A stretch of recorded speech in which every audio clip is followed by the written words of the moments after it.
VTV நேயர்களுக்கு வணக்கம். தமிழகம் 234 தேர்தல் களத்தின் நாடி துடிப்பு 2026 நிகழ்ச்சிக்கு உங்களை வரவேற்கிறோம். தமிழகம் முழுவதும் இருக்கக்கூடிய சட்டமன்ற தொகுதி ஒவ்வொன்றாக நம்ம பார்த்துட்டு வரோம்.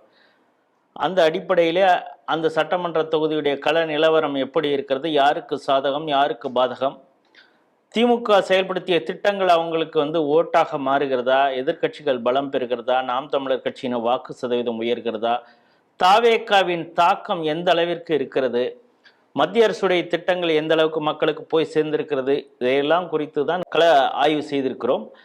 அதில் கிடைக்கக்கூடிய முடிவுகளை தான் உங்கள் முன் வைத்து வருகிறோம். அந்த வகையில் நாம் இன்று எடுத்திருக்கக்கூடிய சட்டமன்ற தொகுதி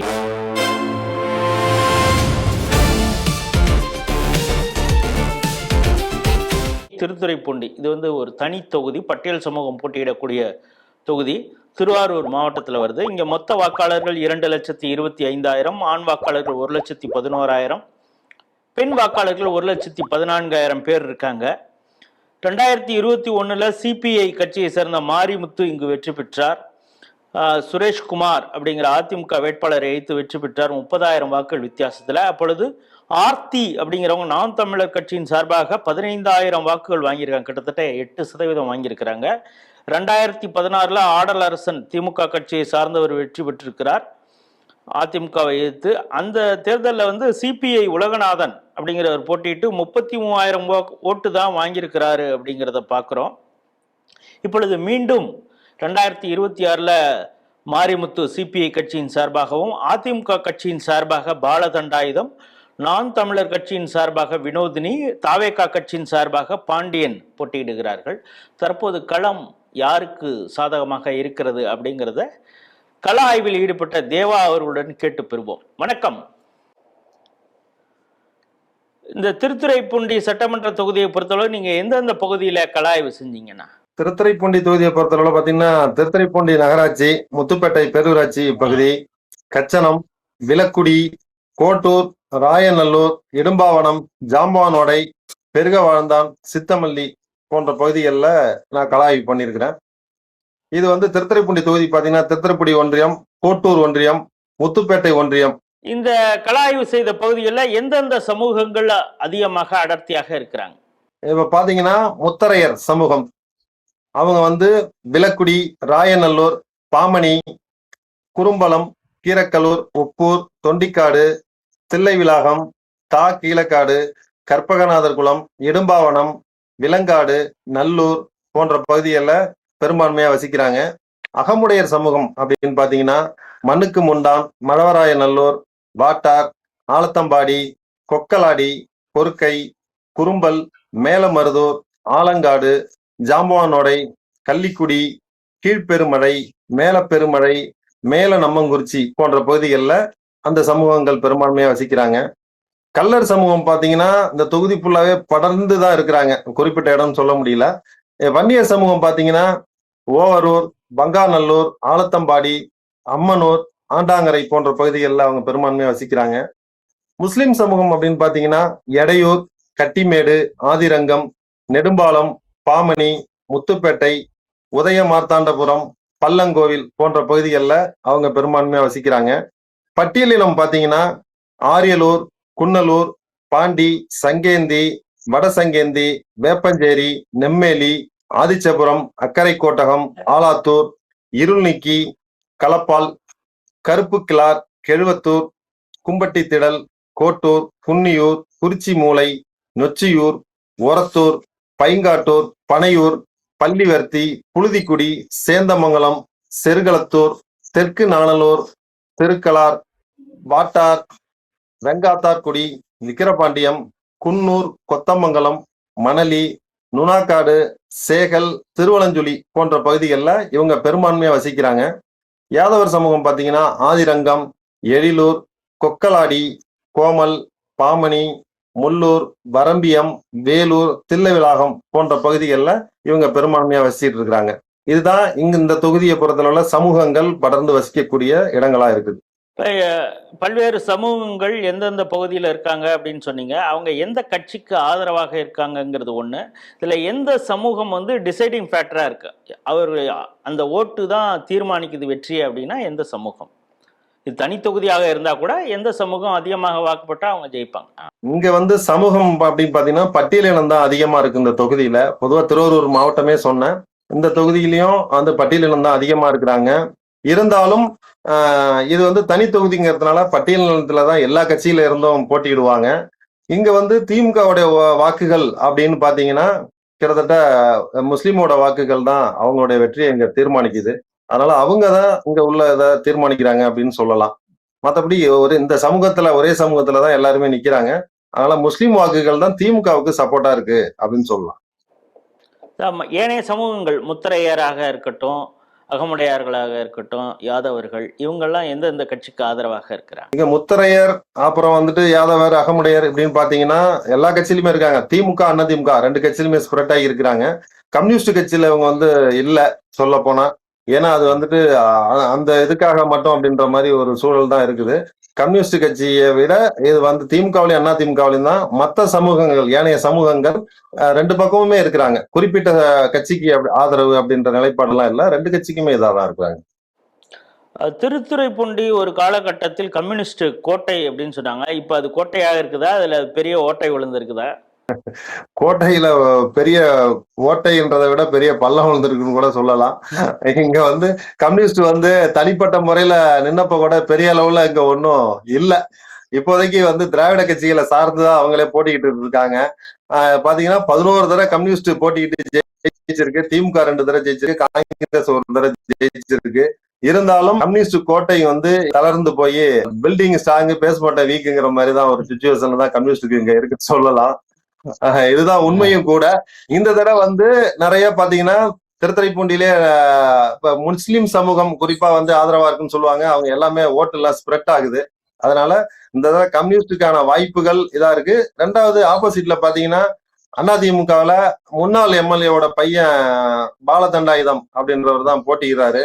அதனால வாய்ப்புகள் வந்துட்டு 2 பக்கமும் இருக்கு. இதுதான் திமுகவுக்கு தான் வாய்ப்புகள் அப்படின்னு சொல்ல முடியாது. அதிமுகவும் வர்றதுக்கான வாய்ப்புகள் இருக்குங்கிறது தான் உண்மை. இருந்தாலும் இந்த முஸ்லிம் சமூகங்கள் தான் நிர்ணயிக்குது இங்க ஓட்ட. அவங்க சப்போர்ட் பண்ணாங்கன்னா எந்த அளவுக்கு வரும்ன்றது பார்த்ததா தெரியும். இந்த சட்டமன்ற தொகுதியை பொறுத்தளவு பெண் வாக்காளர்கள் பலர் சந்திச்சு உங்களுடைய கருத்துக்களை எல்லாம் கேட்டிருப்பீங்க. அவங்க இந்த ஆட்சி குறித்தும் இந்த ஆட்சி செயல்படுத்திய திட்டங்கள் குறித்தும் எப்படி பாக்குறாங்க? வழக்கம் போலதான் மகளிர் இலவச பேருந்தும் இந்த 1000 ரூபாய் மகளிர் உரிமை தொகையும் தான் இங்க பேசு பொருளாவே இருக்குது. அதை தாண்டி எவ்வளவோ விலைவாசிகள் உயர்ந்துருச்சு. பஸ் கட்டணம் உயர்ந்துருச்சு, பில் உயர்ந்துருச்சு, சொத்து வரி உயர்ந்துருச்சு. இதெல்லாம் நிறைய ஆண் வாக்காளர்கள் இதை பத்தி பேசுறாங்க. இருந்தாலும் பெண்களுக்கு அந்த 1000 ரூபாய் உரிமை தொகையும் இலவச பஸ்ஸும் தான் அவங்க முன்னிறுத்தி பெண் வாக்காளர்களை அதிகமா பாதிச்சிருக்குன்னு சொல்லலாம். மத்ததை அவங்க பெருசா எடுத்துக்கவே மாட்டேன்றாங்க. ஓரளவுக்கு படித்த பெண்கள் அப்படின்னு பாத்தீங்கன்னா அவங்க ரொம்ப தெளிவா இருக்கிறாங்க. விலைவாசி ஏற்றமா இருக்கட்டும், மற்ற சட்டம் ஒழுங்கா இருக்கட்டும், அவங்க எல்லாம் கொஞ்சம் தெளிவா தான் இருக்காங்க. அவங்க வந்துட்டு திமுக ஆட்சி மேல கொஞ்சம் ஒரு அதிருப்தியில தான் இருக்கிறாங்க அப்படின்னு சொல்லலாம். என்னதான் இலவசங்கள் இருந்தாலும் சில பேர் வந்துட்டு என்ன சும்மாவா கொடுக்குறாங்க, நம்ம வரி காசை தானே கொடுக்குறாங்க அப்படின்ற மாதிரி எல்லாம் சொல்றாங்க. அதனால பெண்கள் குறிப்பா திமுகவுக்கு மட்டும்தான் அப்படின்றத விட அது மாற்றங்கள் மீன் அதிமுகவுக்கா இருக்கலாம், நாம் தமிழருக்கா இருக்கலாம், தாவேக்காக்கா இருக்கலாம், எங்க வேணாலும் இப்படி மாறும். நடுநிலை பெண்களுடைய வாக்குகள். இளம் பெண்கள் பாத்தீங்கன்னா மேக்சிமம் தாவேக்கால தான் இருக்காங்க. குறிப்பா பட்டியலின சமூகத்துல அதிக ஆதரவு தாவேக்காவுக்கு இங்க இருக்குன்னு சொல்லலாம். நீங்க சொன்னது மாதிரி இப்ப இளைஞர்கள் இருக்காங்க. இளைய வாக்காளர்களுடைய சதவீதம்ங்கிறது எவ்வளவு இருக்கும்? அவங்க வந்து நாம் தமிழர் கட்சி, தாவேக்கா 2லயும் எந்த அளவிற்கு அந்த சதவீதம் மாறுவதற்கு வாய்ப்பு இருக்குது? 25 to 30% இளம் வாக்காளர்கள் இங்க இருக்காங்க அப்படின்னு சொல்லலாம். அதுல பாத்தீங்கன்னா தாவேக்காவுக்கு, ஏன்னா இங்க வந்து பட்டியலின சமூகம் தான் அதிக அளவுல பெரும்பான்மையா வசிக்கிறாங்க. அதனால அவங்களுடைய வந்து ஆதரவு எல்லாம் வந்துட்டு தாவேக்காவுக்கு தான் இருக்கு. நாம் தமிழர்ல பாத்தீங்கன்னா பட்டியலினம் மட்டும் அப்படின்னு இல்லாம மற்ற எல்லா சமூகத்திலையும் ஓரளவுக்கு விவரம் தெரிந்தவர்கள், இலவசம் விரும்பாதவர்கள், நாட்டு நடப்புகள் தெரிந்தவர்கள், இவங்க எல்லாம் வந்துட்டு நாம் தமிழர் பக்கம் இருக்கிறத பார்க்க முடியுது. தாவேக்காவுக்கும் ஓரளவுக்கு இங்க வெற்றி வாய்ப்புகள்ன்றதை விட ஓட்டு சதவீதம் உயரத்துக்கான வாய்ப்புகள் இங்க இருக்குன்னு தான் சொல்லலாம். இப்ப இங்க வந்து நாம் தமிழருக்கு அதிகமாக இருக்கிறதா, தாவேக்காவுக்கு அதிகமாக இருக்கிறதா? 2க்கும் ஈக்குவலானே சொல்லலாம். இவங்களுக்கு அதிகம்ன்றதை விட 2க்கும் ஈக்குவல்னே சொல்லலாம்.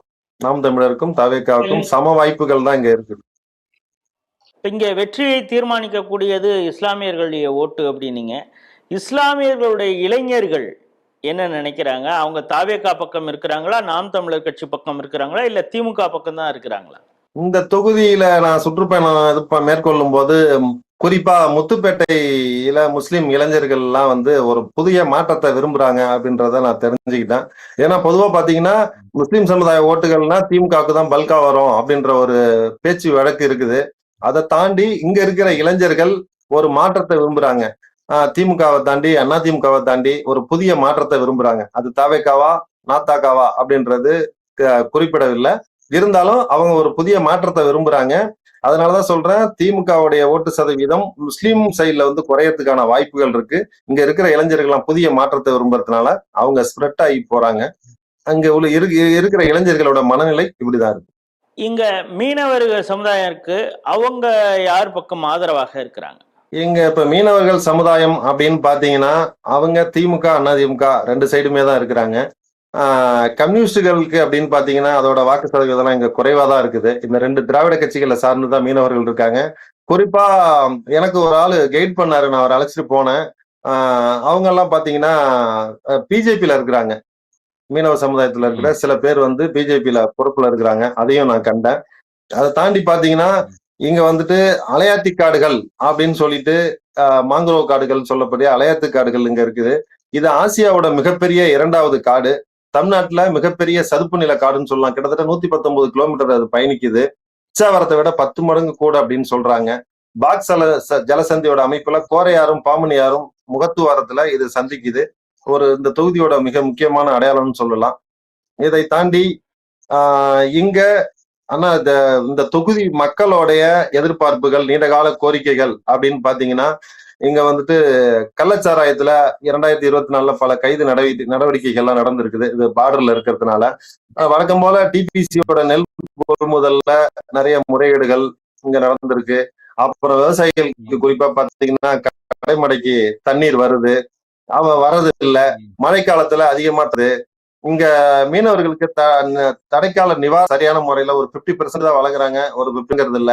மானியமும் அந்த நிலவரத்துலதான் இருக்கு. அதெல்லாம் கொஞ்சம் சரி பண்ணணும்னு சொல்லிட்டு ஜாம்பானோட மீனவர்கள்லாம் கொஞ்சம் குறிப்பிட்டாங்க.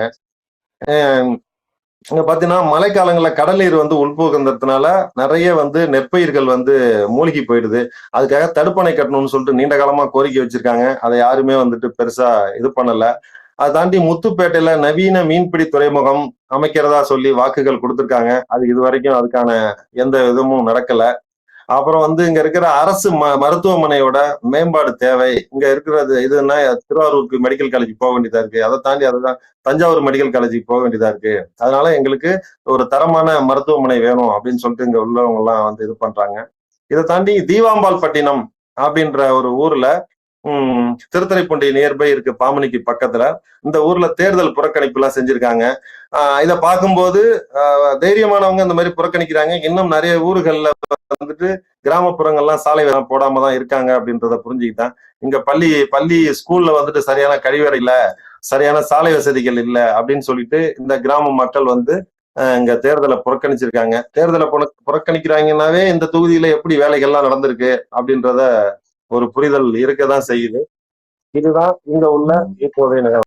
இந்த தொகுதியில மத்திய அரசுடைய திட்டங்கள் எந்த அளவுக்கு போயிருக்கு?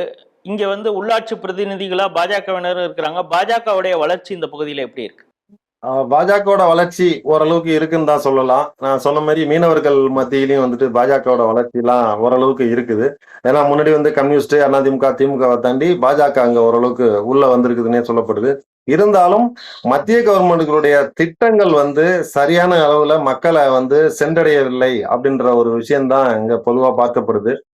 மத்திய கவர்மெண்டோட திட்டங்கள் எதுவாக இருந்தாலும் அது வந்து இது மத்திய கவர்மெண்டோட திட்டம் தான் அப்படின்னு சொல்லிட்டு மக்களுக்கு சரியான புரிதல் இல்லாததுனால அந்த திட்டங்களுடைய விவரங்கள் அவங்களுக்கு தெரியல.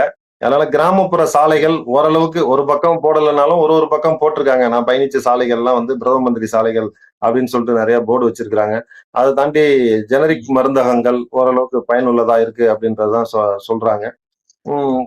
அதுதான் இன்னும் புரிதல் இல்லாததுனால மத்திய கவர்மெண்டோட திட்டங்கள் இங்க சரியான அளவுல போகல அப்படின்னு தான் சொல்லணும். இந்த தமிழ்நாடு கவர்மெண்டே பாத்தீங்கன்னா நிறைய விஷயங்கள் கேள்விப்பட்டேன். உள்ளாட்சி அமைப்புகள்ல, குறிப்பா நகராட்சி உள்ளாட்சி அமைப்புகள்ல நிறைய நிதிகளை வந்து மத்திய கவர்மெண்ட் ஒதுக்குற நிதிகளை சரியான அளவுல பயன்படுத்தாம ரிட்டர்ன்லாம் அனுப்பிச்சிருக்காங்க அப்படின்ற ஒரு தகவல்லாம் இருந்தது. அதனாலதான் சில திட்டங்கள்லாம் இப்ப கிராமப்புற சாலைகள்லாம் சில திட்டங்கள் போவது காரணம் இதுன்னு கூட சொல்லலாம். இப்போ இந்த சட்டமன்ற தொகுதியை பொறுத்தளவு நீங்கள் என்ன சொல்கிறீங்கன்னா, இஸ்லாமியர்களே கூட மாற்றத்தை விரும்புகிறாங்க, குறிப்பாக இஸ்லாமிய இளைஞர்கள் மாற்றத்தை விரும்புகிறாங்க அப்படிங்கிறீங்க. அதே போல் தாவேகா, நாம் தமிழர் கட்சி இதில் வந்து சரிசமமாக அவங்களுடைய வாக்கு சதவீதம் அந்த இதற்கு இருக்கும் அப்படிங்கிறீங்க. இப்போ சென்ற முறை வந்து ஒரு 15,000 வாக்கு நாம் தமிழர் கட்சி வாங்கியிருக்குது. இப்போ தாவேகாவும் அதே அளவுக்கு வாங்கினாங்கன்னா கிட்டத்தட்ட 35,000 வாக்குகள் இவங்க இந்த ரெண்டு கட்சிக்கும் போகும். சென்ற முறை வாக்கு வித்தியாசம் கம்யூனிஸ்டுக்கும் அதிமுகவுக்கும் வாக்கு வித்தியாசமே 30,000 அப்படிங்கிறத பார்க்குறோம். அப்படிங்கிறப்ப இந்த தேர்தல் எப்படி இருக்கும்? யார் வெற்றி பெறுவதற்கான வாய்ப்பு இருக்கிறது இவங்க ரெண்டு பேரும் பிரிக்கிறதுனால? இவங்க ரெண்டு பேரும் பிரிக்கிறதுனால குறிப்பிட்ட கட்சிக்கு வாக்கு குறையும் அப்படின்றது ஒரு பக்கம், திமுகவுக்கு வாய்ப்புகள் குறையும் அப்படின்றது இருந்தாலும், இது முன்னாள் கம்யூனிஸ்ட்ல இருந்த எம்எல்ஏவோட பையன் தான் அதிமுகவில் நிக்கிறாரு. அதனால அவருக்கான வெற்றி வாய்ப்புகள் இங்க இருக்குன்னு கூட சில பேர் சொல்லிக்கிறாங்க. இருந்தாலும் இது மதில் மேல் பூனையா தான் இருக்குது திருத்துறைப்பூண்டியை பொறுத்தளவுல. திமுகவா அதிமுகவா அப்படின்ற, கம்யூனிஸ்டா அதிமுகவா அப்படின்ற ஒரு விஷயங்கள் தான் இருக்குது. நாம் தமிழருக்காக இருக்கட்டும், தாவேக்காவாக இருக்கட்டும், வாக்கு சதவீதம் வேணா வரலாம ஒழிய வெற்றியை நிர்ணயிக்கக்கூடிய அளவுக்கு அவங்களுக்கு இங்க ஆதரவுகள் இல்லைங்கிறது தான் நிதர்சனமான ஒரு உண்மை. திருவாரூர் மாவட்டம் திருத்துறைப்பூண்டி தனி தொகுதி இது குறித்த கள ஆய்வு குறித்து தான் நம்ம இவ்வளவு நேரம் பேசிக்கிட்டு இருந்தோம். இது வந்து கம்யூனிஸ்டுகளுக்கு ஒதுக்கப்பட்டு இருக்கக்கூடிய ஒரு தொகுதி. அதாவது திமுக சார்பாக கம்யூனிஸ்டும் அதிமுகவும் இங்கு போட்டி போடுகிறது. இதில் ஒரு விஷயம் எப்பொழுதும் இல்லாமல் இந்த தடவை என்ன அப்படின்னா, ஏற்கனவே ஒரு கம்யூனிஸ்ட் கட்சியில் இருந்த ஒரு மூத்த தலைவர் அவருடைய மகன்தான் பாலதண்டாயுதம் அப்படிங்கிறதுனால அவருக்கு விட்ட குறை தொட்ட குறை அப்படிங்கிறது மாதிரி கம்யூனிஸ்டுகள் மீது அபிமானம் கொண்டவர்களும் கூட அதிமுகவிற்கு வாக்களிப்பதற்கான வாய்ப்பு இருக்கிறது அப்படிங்கிறது ஒரு பக்கம். சென்ற முறை நாம் தமிழர் கட்சி கிட்டத்தட்ட 15,000 வாக்குகள் வாங்கினது. இந்த முறை அவருடைய வாக்கு சதவீதம் உயர்வதற்கும், புதிதாக வந்த தாவேகா அவருடைய தாக்கம் எந்த அளவுக்கு இருக்குன்னா, குறிப்பாக பட்டியல் சமூகம், இது வந்து ஒரு தனித்தொகுதி. பட்டியல் சமூகத்தில் இருக்கக்கூடிய இளம் பெண்கள், இளைஞர்கள் அதிக அளவிற்கு தாவேகாவுக்கு ஆதரவாக இருக்கிறாங்க. அந்த வாக்கு விஜய்க்கு போகிறதுக்கு ஒரு வாய்ப்பு இருக்கிறது. அதே போல் ஒரு சில முஸ்லீம் இளைஞர்களும் கூட நாம் தமிழர் கட்சிக்கு ஆதரவாக பேசுகிறாங்க அப்படிங்கிறதுலாம் கள ஆய்வில் தெரியுது. இந்த சட்டமன்ற தொகுதியை பொறுத்தளவு இது ஒரு தனி தொகுதி, பட்டியல் சமூகத்திற்கு தான் போட்டியிடணும். அதனால தான் கம்யூனிஸ்ட் இந்த பகுதியில் போட்டியிடுது, ஒவ்வொரு முறையும் வெற்றி பெறுகிறார்கள் அப்படின்னு சொன்னால் கூட, ஆனால் அந்த வெற்றியை தீர்மானிப்பது முஸ்லீம்களாக இருக்கிறாங்க. இப்போ முஸ்லீம்களை வாக்குகள் சில சிதறுவது போல இருக்கிறது. ஆனால் கடைசி கட்டத்தில் ஜமாத்துலலாம் சொல்லி அவர்களை பிரிக்காமல் ஒரே பக்கத்தில் தான் ஓட்டு போடணும் அப்படின்னு சொல்லும் பொழுது சில பிரச்சனைகள் இங்கே வரும். அதாவது அதிமுக தரப்பிற்கு கொஞ்சம் வாக்கு குறைவதற்கு வாய்ப்பு இருக்குது. ஆனால் இப்போது இருக்கக்கூடிய கள சூழலில் எக்ஸ் கம்யூனிஸ்டுடைய மகன் அப்படிங்கிற ஒரு சிறப்பும் இவருக்கு இருக்கிறதுனால பாலதண்டாயுதத்திற்கு ஒரு சின்ன அளவில் ஒரு எட்ஜ் இருக்குது. ஆனால் போக போகத்தான் தெரியும் கள சூழல் எப்படி மாறப்போகிறது அப்படிங்கிறது. மீண்டும் வேற ஒரு சட்டமன்ற தொகுதியில் சந்திப்போம். அதுவரை உங்களிடம் விடைபெறுகிறோம். நன்றி, வணக்கம்.